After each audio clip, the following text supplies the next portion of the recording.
Kota Madinah itu kalau lagi musim dingin, dinginnya luar biasa, sampai menusuk tulang itu. Di udara yang dingin di kota Madinah masa Rasulullah Sallallahu Alaihi Wasallam, tiba-tiba Rasulullah subuh itu kedatangan tamu istimewa, dan tamu istimewa itu membuat Rasulullah kaget, membuat Rasulullah terkejut. Ternyata yang datang itu adalah malaikat maut. Assalamualaikum ya Rasulullah. Waalaikumsalam warahmatullah. Rasulullah kaget dan bertanya, ada apa gerangan pagi-pagi seperti ini? Di udara yang dingin itu ternyata Rasulullah keringetan karena kedatangan malaikat maut. Dan Rasulullah kemudian bertanya, ya Israel, apa kira-kira yang membuat engkau datang kemari subuh ini?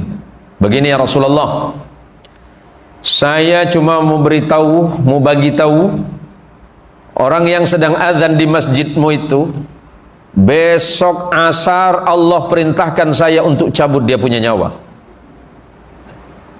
Hati-hati. Serius saya. Kenapa? Ya Rasulullah, besok menjelang asar nyawa orang itu saya cabut sesuai dengan perintah Allah kepadaku. Baik.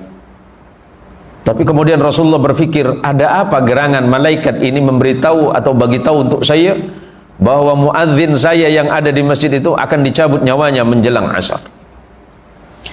Setelah itu Rasulullah berangkat ke masjid. Sesampainya di masjid, orang pertama kali yang dilihat Rasulullah adalah yang azan tadi. Hati-hati besok azan subuh ya. Dalam fikiran Rasulullah, ya Allah, sahabatku ini adalah azan subuh yang terakhir.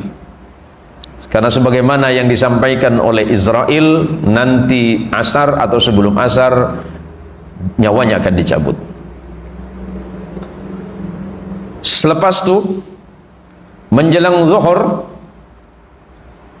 semakin dagdikduk hati Rasulullah, semakin khawatir Rasulullah. Dan Rasulullah memang masih mendengar azannya sahabat ini. Allahu Akbar, Allahu Akbar.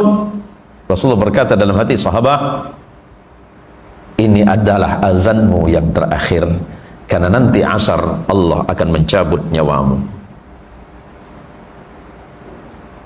Selesai itu, menjelang asar semakin khawatir Rasulullah Sallallahu Alaihi Wasallam sebagaimana yang dijanjikan oleh Israel.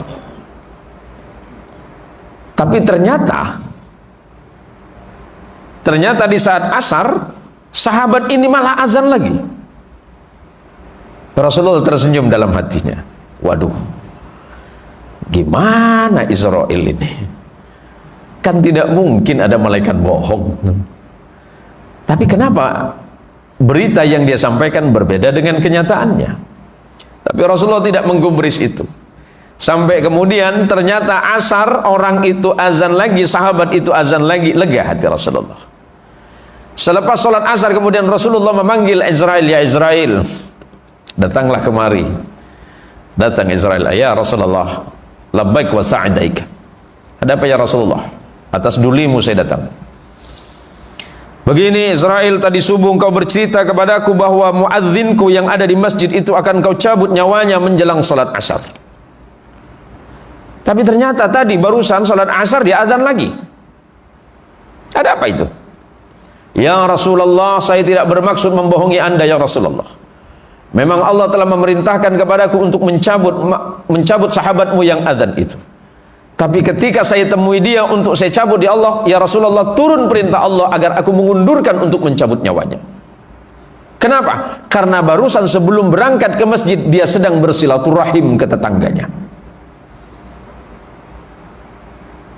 Maka karena dia senang bersilaturahim ke tetangganya, maka Allah memerintahkan kepadaku, yang pertama, jangan cabut nyawanya.